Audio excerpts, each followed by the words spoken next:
Este es el programa La Historia y sus protagonistas, un espacio concebido para conversar sobre la historia y cultura de Santiago de Cuba.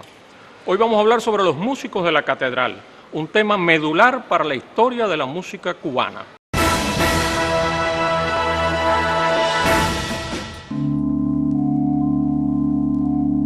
Desde el siglo XVI, los vecinos de la ciudad de Santiago se acostumbraron a escuchar una música celestial que salía de la catedral. Ya en la década del 40 de ese siglo, el presbítero Miguel Velázquez tocaba allí el órgano.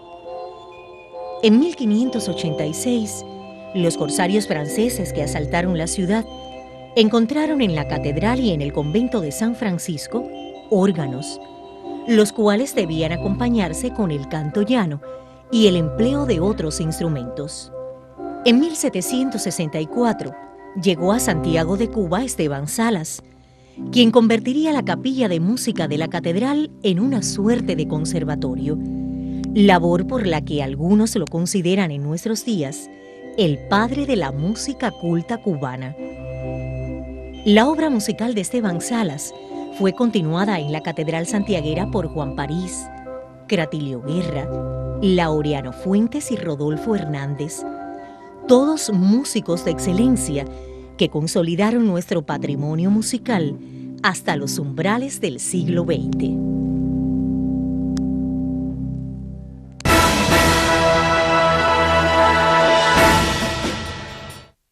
La publicación del libro Músicos en la Catedral de Santiago de Cuba constituye un hito en la cultura santiaguera contemporánea.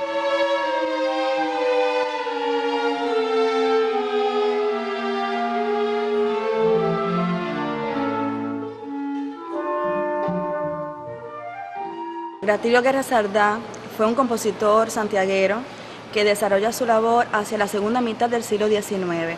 Su formación está vinculada con la capilla de música de la catedral desde niño y es probable que luego que haya cambiado su voz se haya también instruido en la interpretación de instrumentos como el violín, la viola, el violonchelo, el contrabajo, hasta el órgano, porque aunque llega a ocupar el puesto de tenor primero, cuando se reintegra la capilla hacia 1852, consta de que sustituyó a varios músicos que tenían en propiedad estos puestos y que habla a favor de la instrucción sólida que recibe. Él también va a ser alumno de Laureano Fuentes Matons en el violín.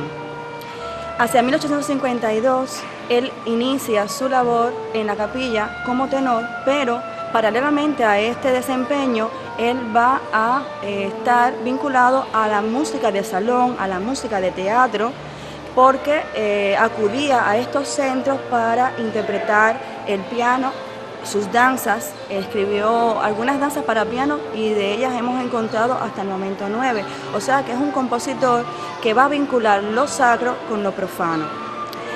Lo más importante de Cratilio Guerra Sardá es su labor como maestro de capilla y va a desempeñarse como tal en 2 periodos, siempre de forma interina, porque hay que recordar que en este momento, un momento muy convulso en la historia de Cuba, se va a preferir a los músicos o compositores españoles para ocupar el máximo puesto. Por lo tanto, Cratilio Guerra nunca pudo desempeñarse como un maestro de capilla en propiedad, sino como sustituto o de manera interina.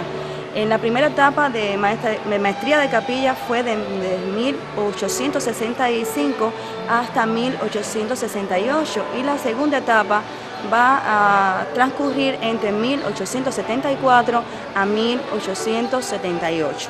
En 1896 pues muere, o sea, su desempeño como músico va a estar siempre vinculado a la iglesia, aunque como ya había dicho anteriormente, también vinculado a la música profana de su contexto.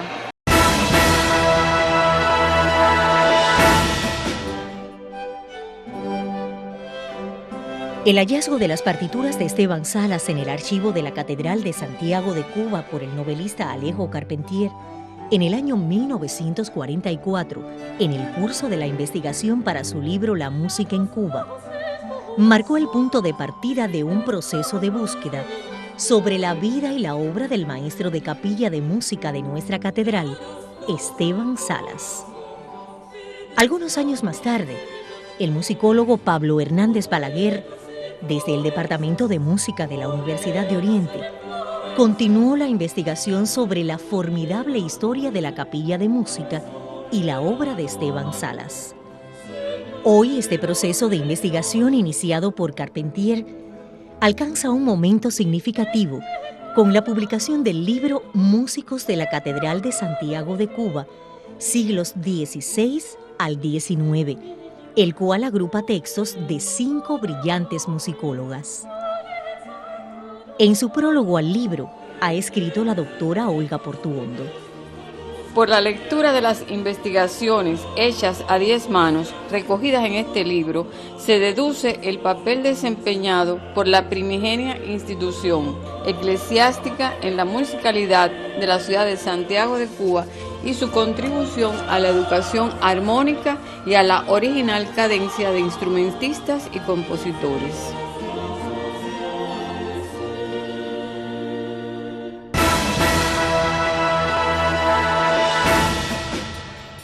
Nuestro patrimonio histórico musical fue conservado en las iglesias durante varios siglos en franco desafío al paso del tiempo.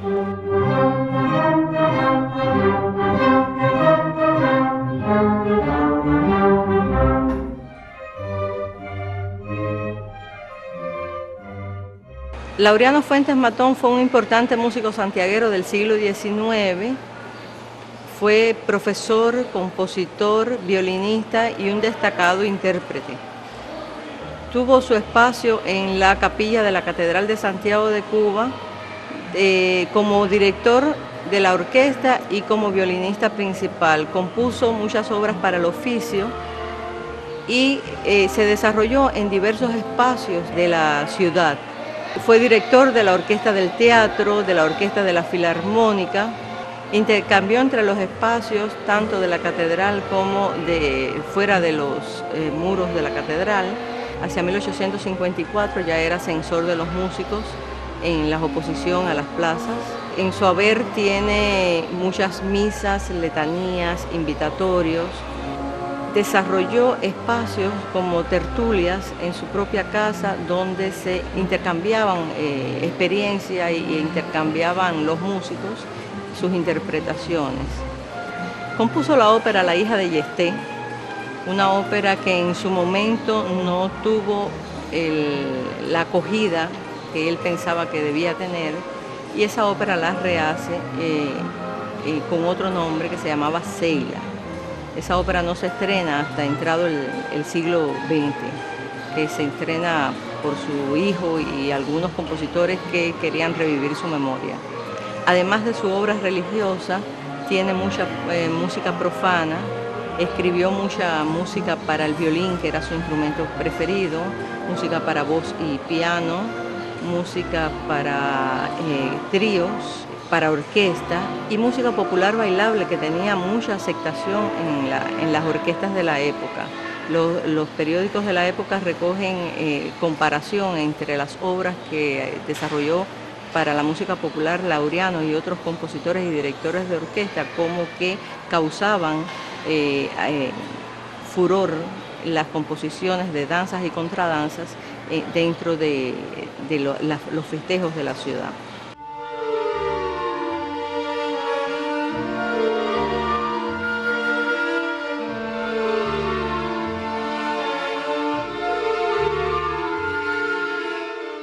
El libro de los músicos de la Catedral de Santiago de Cuba entre los siglos XVI y XIX, publicado gracias a la editorial Caserón de la Uniacc Santiaguera, reviste una importancia trascendental para el trabajo investigativo y para la docencia relacionada con la música, y es un instrumento de ahora en adelante, creo que de necesaria consulta para todos aquellos que quieran abordar la música, no solamente en la catedral, la música en Santiago de Cuba, sobre todo desde el siglo XVI al siglo XIX. El libro que tenemos hoy en nuestras manos es el resultado de una ingente labor investigativa de estas 5 musicólogas que desde el año 1998 comenzaron con el trabajo de la doctora Miriam Escudero, que después le valió su trabajo doctoral en la Universidad de Valladolid. Y creo que es un libro de obligada consulta de ahora en adelante para investigadores y alumnos que quieran conocer sobre la música en Santiago de Cuba y en Cuba, la labor de los grandes hombres que intervinieron en el arte musical en Santiago de Cuba y en nuestra patria. Para una ciudad como Santiago de Cuba, en cuya cultura la música ha desempeñado un papel fundamental, la historia de la capilla de la catedral y de sus músicos resulta un elemento vital de nuestro patrimonio.